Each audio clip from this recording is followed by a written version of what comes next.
سالها دل طلب جام جم از ما می کرد، آنچه خود داشت ز بیگانه تمنا می کرد.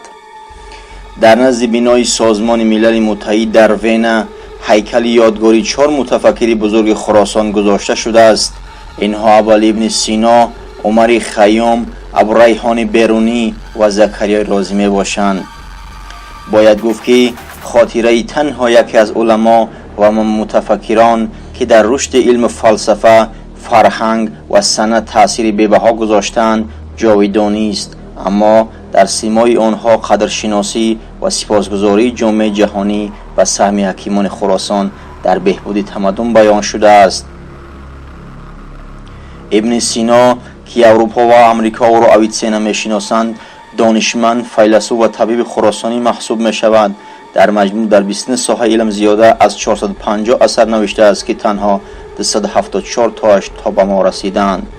وقتی از اروپایی ها سوال می شود که عمر خیام کیست، جواب بیشتر صدا می دهد شاعری بزرگ. اما عمر خیام نیشاپوری پیش از همه ریاضیدان، استرونوم، فیلسوف برجسته و بعداً شاعر، مؤلف سلسله رباعیات فلسفی می باشد. او به الگبر توسط ساختن تصنیف مدل‌های کوبی و حل آنها با استفاده از قسم‌های کانوسی سهم گذاشته است.